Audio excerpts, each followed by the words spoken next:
Hello प्यारे बच्चों, आज मैं आपको ये बताने वाला हूँ कि सारा का सारा टॉपिक्स करने के बाद भी, कॉन्सेप्ट्स होने के बाद भी बच्चे क्या-क्या गलतियां करते हैं जिसके वजह से उनका स्कूल के एग्जाम्स में मार्क्स कटता है। तो आज हमारे पास क्लास 10th आईसीएसई का फिजिक्स का पेपर है बच्चों।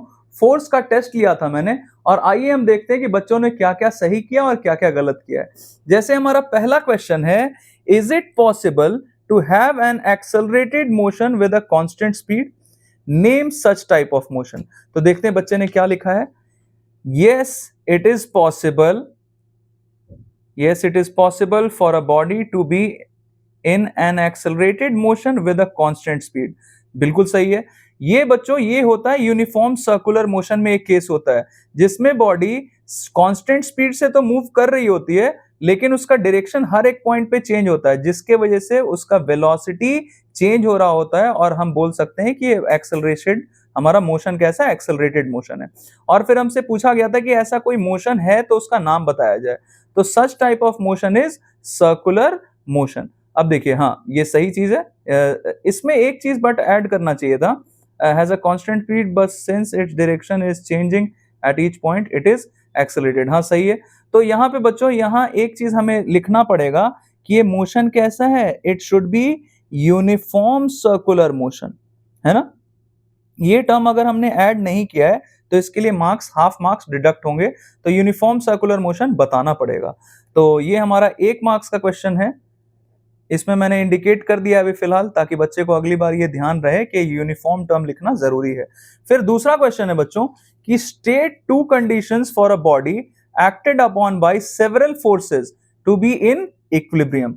तो कोई बॉडी पे बहुत सारा फोर्स एक्ट कर भी रहा है फिर भी वो इक्विलिब्रियम में है, तो ऐसा कब कब पॉसिबल है देखते हैं। Resultant of all forces acting on the body should be 0। हाँ बिल्कुल सही है। और फिर दूसरा केस क्या है, resultant moment of force acting on a body should be 0। अब देखिए यहां एक चीज छूटा, जब भी आपको टॉर्क के बारे में, मोमेंट ऑफ फोर्स के बारे में बताना होता है बच्चों, तो आप ये जरूर बताइए कि वो फोर्स, मोमेंट ऑफ फोर्स किस पॉइंट के अबाउट एक्ट कर रहा है या प्रोड्यूस हो रहा है। तो हम यहां लिखेंगे resultant moment of force acting on the body about, यहां पे लिखना पड़ेगा अबाउट द पाइवट या अबाउट द फिक्स्ड पॉइंट या axis of rotation should be 0, है ना। अब ये सही होगा।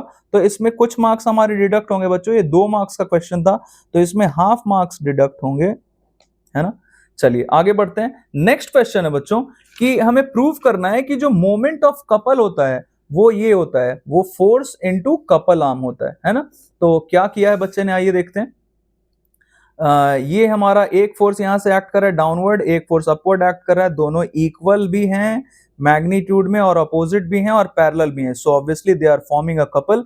और फिर ये हमारा पाइवट है, that is axis of rotation. तो यहाँ का परपेंडिकुलर डिस्टेंस d1 लिया और ये d2 लिया है। चलिए सही है।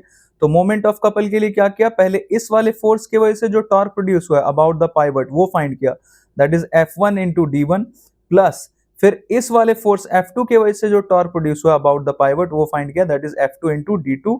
सही है, दोनों का वैल्यू सेम है इसलिए यहां से F कॉमन ले लिया है और फिर perpendicular distance d1 plus d2 किया है। तो ऑब्वियसली ये पूरा जो पार्ट है ना बच्चों, इसी को हम कपल आर्म बोलते हैं, है ना। तो ये बिल्कुल सही किया बच्चे ने। ये डेरिवेशन 3 मार्क्स का था तो इनको 3 मार्क्स मिलते हैं। और चलिए आगे बढ़ते हैं।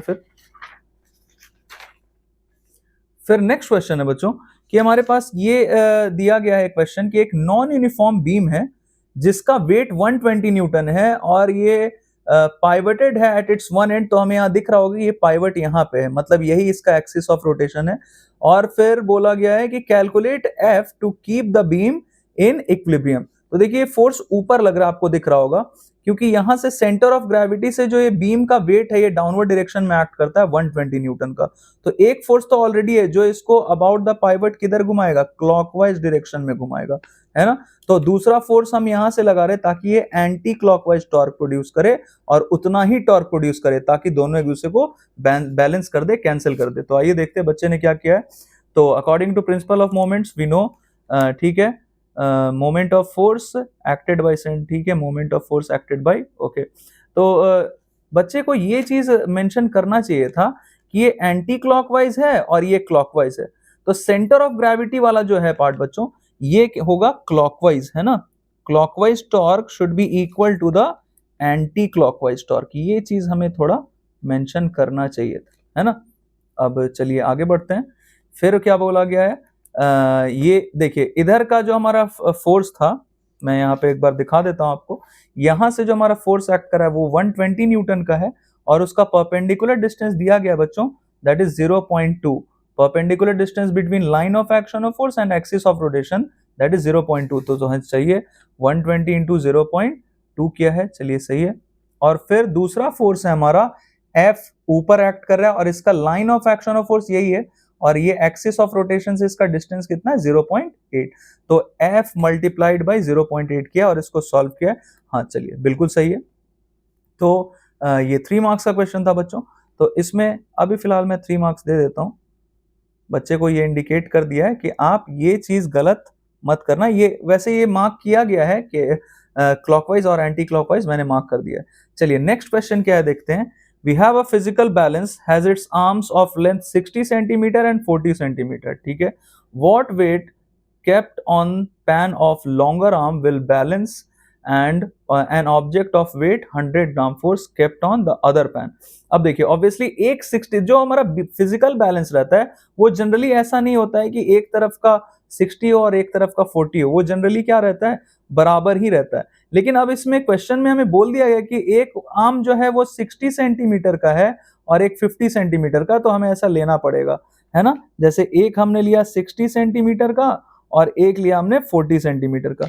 अब इसमें ये बोला जा रहा है कि ये पैन लिया है और एक के पैन में हमें बोला गया है कि लॉन्गर वाले आर्म में, मतलब इस वाले आर्म के पैन में कितना वेट रखना पड़ेगा ताकि जो दूसरा वाला आर्म है, दूसरा आर्म मतलब ऑब्वियसली ये छोटा वाला आर्म होगा, तो इसमें हमने 100 ग्राम फोर्स का एक वेट रखा है। तो इसको बैलेंस करना है बच्चों। तो इसको बैलेंस करने के लिए क्या करना पड़ेगा, इधर का टॉर्क मतलब एंटी क्लॉकवाइज टॉर्क और क्लॉकवाइज टॉर्क इक्वल रखना पड़ेगा। तो इसके लिए बच्चे ने क्या किया ये देखते हैं। तो मोमेंट ऑफ फोर्स निकाला है, दैट इज ये हमारा, ठीक है, परपेंडिकुलर डिस्टेंस ले लिया।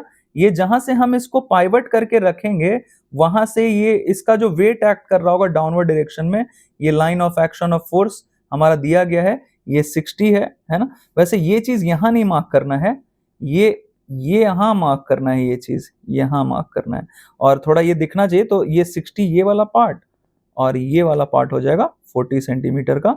तो ठीक है, आप इसके आगे क्या कर रहे हैं, 60 मल्टीप्लाइड बाय, ठीक है, यहाँ पे बोला गया कि लॉन्गर आर्म में कितना वेट रखना पड़ेगा, तो हमें नहीं पता है तो हमने मान लिया F, चलिए सही है, मल्टीप्लाइड बाय, यहाँ पे वेट दिया गया 100 ग्राम फोर्स का, और जो छोटा वाला आर्म है उसमें रखना है। तो ऑब्वियसली ये line of action of force हमारा वेट ऐसे एक्ट करेगा, तो line of action of force और एक्सिस ऑफ रोटेशन से ये डिस्टेंस पहले ही दिया गया है, ये है 40।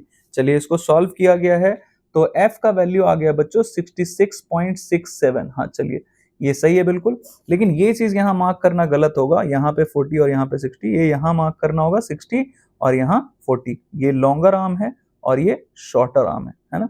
तो ये हमारा 3 मार्क्स का क्वेश्चन था बच्चों, इसमें हाफ मार्क्स इसके लिए डिडक्ट होते हैं। ओके, तो आई होप कि आपको इससे मदद मिली होगी बच्चों, और आप ये गलतियां अपने स्कूल एग्जाम्स में ना करें और अच्छे अच्छे मार्क्स लाएं। ओके बच्चों, थैंक यू वेरी मच।